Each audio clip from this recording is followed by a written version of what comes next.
Hey guys, just gonna show you how I have my fuel feed set up on this swap to give you better sense of clarity.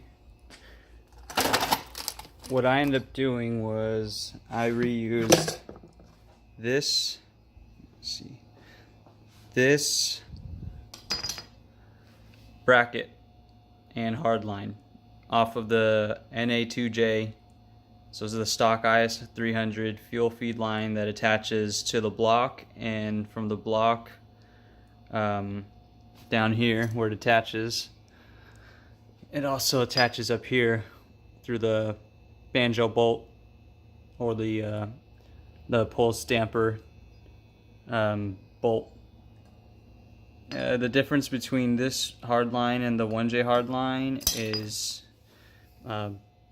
this is positioned to sit on the top of the rail, where the 1J, this sits on the back side of the rail.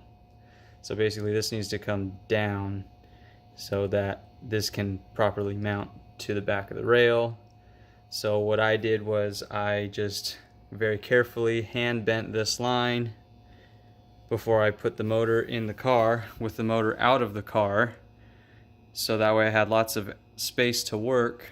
And what I did was I bolted this loose to the block first, so that way it wouldn't move around, and that would give me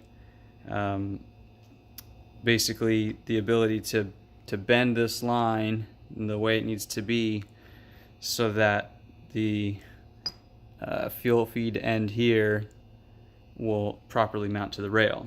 The reason why I use this is because this bolt pattern is the same as far as the mounting point goes on the block between the 1J and the 2J. So in essence, if this is still attached to the block and your hard line is still attached to the car, then you basically make it all plug and play. It sits in the exact spot where it should, just like it was in an IS300, and then you can just bolt your fuel feed line from the tank right up to it. Then you don't need to get any fittings or any other extra lines or anything like that. So if you're not trying to push, big horsepower, this line I don't think is gonna be restrictive. I still have the same line on my NAT big single 2J in my other IS, and I haven't run into any fuel starvation issues or fuel pressure issues, so I think it's totally safe. So here I'll kind of show you so you can get a better idea of how it all works out. If I can get my camera to focus.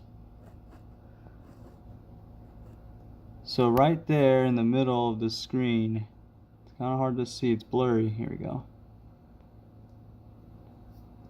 That is the bottom of that same hard line and bracket that I just showed you. That's exactly how it's going to sit once it's installed. And then at the bottom there where you can see that bolt going up, that's a banjo bolt that connects your hard line right here to the bottom of it. So once you got all that connected, then you can move on to the actual fuel return part. So on the rail, the fuel pressure regulator is right here, that guy.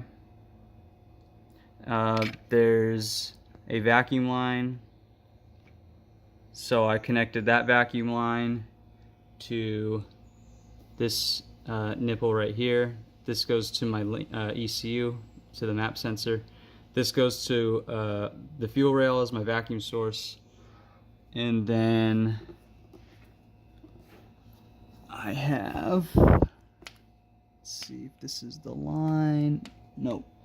This is an extra vacuum line off of the side of the block. Or actually, no, it's a coolant line, I think. I bypassed it. I just plugged it. I don't need it. Underneath, though, there's another line right there. This fuel line comes off the fuel pressure regulator.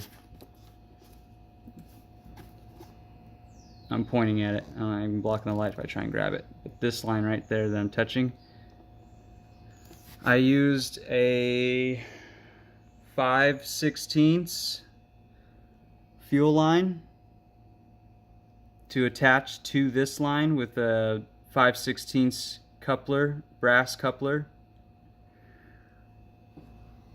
And I believe I ran either 11 and a half feet is what I think I purchased. Yeah. And basically you connect that line from here and you'll run it under the car.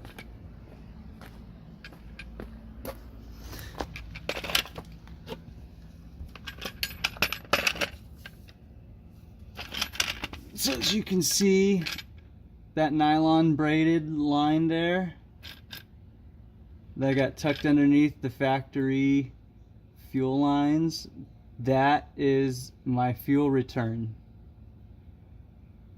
So I've got it stainless steel zip tied for extra security, but I'm also using regular zip ties too because they get a little bit tighter.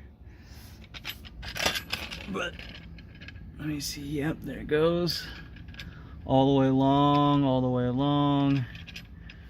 And then you'll get over here.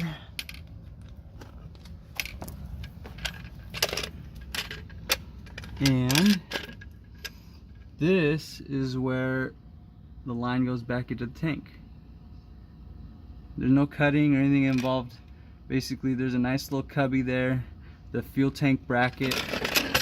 I use the fuel tank strap as sort of like a, I don't know, something to tuck the fuel line behind so it wouldn't dangle, if that makes sense. It's just a 14 mil bolt. Pops right out, put the line up in there, put the bolt back in. Easy. And then right here, towards the rocker panel, there's your stock fuel line, or your fuel feed. There's a nice cubby. If you just feed the line up there by hand from underneath, and you get your seat out, it'll land, or I should say poke out, right through here. So that actually goes right to the ground, right here. And you pull that line through, pull it taut, and then cut off the excess that you don't need.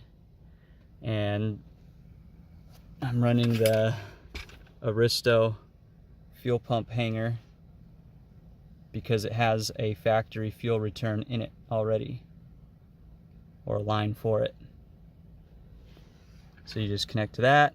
The bolt pattern's the same, the plug's the same, so makes the swap pretty fairly plug and play, which is pretty cool.